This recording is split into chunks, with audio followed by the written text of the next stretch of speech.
रैबी खरगोश हाथ में फुटबॉल लिए पास के मैदान में खेलने के लिए जा रहा था। हाय रैबी, क्या मैं भी तुम्हारे साथ खेल सकता हूँ? सेमी साही ने झिझकते हुए रैबी से पूछा। सेमी रैबी का नया पड़ोसी था। सेमी के पापा का चंपक वन में तबादला हो गया था। सेमी के मम्मी पापा को रैबी के पड़ोस में जल्दी ही किराए का मकान मिल गया। उन्होंने झटपट सेमी को रैबी के स्कूल में एडमिट कर दिया था। तुम खेलोगे मेरे साथ? कभी शीशे में अपनी शक्ल देखी है? एक तो काले कलूटे और ऊपर से कांटे जैसे लंबे लंबे बाल। चलते हो तो लगता है जैसे कोई झाड़ी जा रही हो। बड़ा आया। कहते कहते रैबी सेमी पर हंस पड़ा। ये खेलेगा मेरे साथ, बड़ा आया। खेलने वाला काला कलूटा। रंग रूप तो कुदरत की देन है रैबी। तुम सफेद मुलायम चमड़ी वाले हो। तुम्हें दूसरों की रंग रूप का मखौल उड़ाने का कोई हक नहीं सेमी ने बनता। रैबी से नाराज होते हुए कहा। मुझे तुम्हारे लेक्चर की कोई जरूरत नहीं सेमी, और हाँ, आइंदा भूले से भी मुझसे बात करने की कोशिश न करना। कहीं मेरे दोस्तों ने देख लिया तो उनके बीच मेरी कोई इज्जत नहीं रहेगी। कहते हुए रैबी वहाँ से चला गया। सेमी ने भी मन ही मन तय किया कि ऐसे घमंडी खरगोश से वह सपने में भी हाथ मिलाने की नहीं सोचेगा। इस घटना के बाद सेमी ने रैबी को लगभग भूला ही दिया। आसपास के कई छोटे छोटे जानवरों से जल्दी ही उसकी पक्की दोस्ती हो गई। एक से बढ़कर एक अच्छे दोस्तों को पाकर सेमी को रैबी से दोस्ती नहीं होने का कोई मलाल नहीं रहा। एक दिन रैबी अपने दोस्त पैकी मोर, डकी बत्तख और डियरी हिरण के साथ मैदान में फुटबॉल खेल रहा था। सारे दोस्त खेल खेलने में इतने खोए थे कि उन्हें आसपास की बिल्कुल खबर नहीं थी। पास ही की एक झाड़ी में छिपा फॉक्सी लोमड़ इन चारों में से किसी एक को पकड़ने की घात लगाए बैठा था। जल्दी ही मौका मिल गया। जैसे ही फुटबॉल को किक लगाते हुए रैबी झाड़ी के पास से गुजरा, फॉक्सी ने झपट्टा मारकर उसे दबोच लिया। वाह, आज मेरे घर खरगोश का मांस पकेगा। आज तो खाने में वाकई मजा आ जाएगा। फॉक्सी ने डरे हुए रैबी की ओर देखते हुए लार टपकाते हुए कहा। फॉक्सी की बात सुनकर रैबी के होश उड़ गए। रैबी ने अपने दोस्तों को मदद के लिए पुकारा। पैकी, डियरी, डकी, मेरे दोस्तों, मुझे इस दुष्ट लोमड़ से बचाओ। मेरी मदद करो दोस्तों। सॉरी रैबी, मैं तुम्हें नहीं बचा सकता। लोमड़ का एक ही पंजा मेरी गर्दन को लटका के रख देगा। एक पेड़ की ऊंची डाली पर बैठे पैकी ने लाचार नजरों से रैबी की ओर देखते हुए कहा। मुझे भी माफ करना रैबी।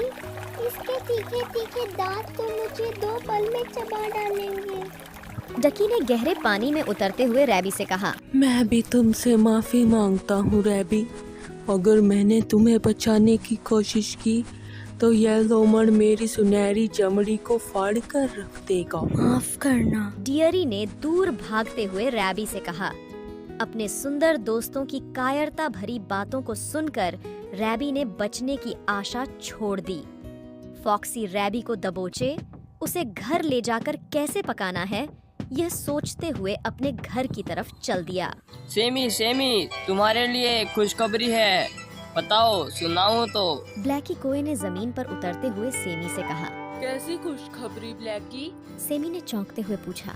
अरे, वह घमंडी रैबी है ना, उसे फॉक्सी लोमड़ ने दबोच लिया है। ब्लैकी ने खुश होते हुए कहा। क्या? कहते हुए सेमी चौंक गया। मैं दूर एक पेड़ पर बैठा सारा तमाशा देखता रहा। रैबी को लोमड़ की गिरफ्त में देख उसके सारे सुंदर दोस्त पल भर में भाग खड़े हुए। उस घमंडी को खूब सजा मिली। ब्लैकी ने झूमते हुए बताया। यह तो बिल्कुल अच्छा नहीं हुआ। रैबी मेरा दोस्त नहीं तो क्या हुआ, मेरा पड़ोसी तो है। उसकी जान मुझे बचानी ही होगी। कहते हुए सेमी रैबी की जान बचाने फॉक्सी के घर की तरफ दौड़ा।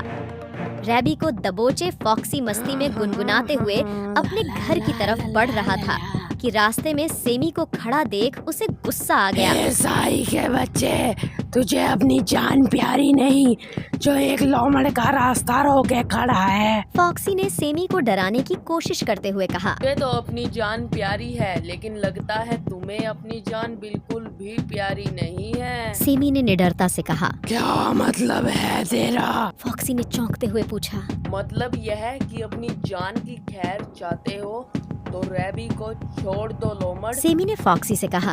मेरे लिए अपनी जान खतरे में क्यों डाल रहे हो सेमी? तुम इससे जीत नहीं पाओगे सेमी। तुम चले जाओ और मुझे मरने दो इस लोमड़ के हाथों सेमी। चले जाओ सेमी। रैबी ने उदासी से सेमी से कहा। तुम चुप रहो रैबी। यह लोमड़ क्या, इसका पूरा खानदान भी मिलकर मेरा कुछ भी नहीं बिगाड़ पाएगा। सेमी ने आत्मविश्वास से रैबी से कहा। क्या कहा? तुम जैसे पिद्दी को मारने के लिए मेरी एक ठोकर ही मर गया रे। बचाओ रे गुस्से में कोई। आकर फॉक्सी ने जैसे ही सेमी को ठोकर मारनी चाही कि अचानक तेज दर्द से वह चीख उठा। दरअसल फॉक्सी ने जैसे ही सेमी को ठोकर लगाई, सेमी ने अपने कांटे नुमा बाल अपने बचाव के लिए खड़े कर दिए। ढेर सारे कांटे फॉक्सी के पैर के पंजे में धंस गए। दर्द से बिलखते फॉक्सी की पकड़ ज्यों ही ढीली हुई, रैबी तुरंत उसके चंगुल से आजाद हो गया। रैबी ने आगे बढ़कर सेमी का हाथ पकड़ा और दर्द से तड़पते फॉक्सी को छोड़ दोनों वहां से भाग गए। मुझे माफ कर दो सेमी। आज मैंने जाना कि किसी की भी इज्जत उसकी सुंदरता से नहीं, उसके गुणों से करनी चाहिए।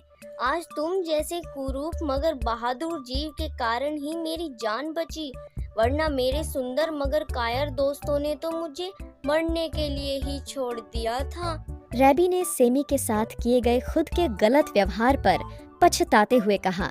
चलो देर से ही सही, तुमने मुझे अपना दोस्त तो माना रैबी। कहते हुए सेमी अपने कांटों से रैबी को बचाते हुए उसके गले लग गया।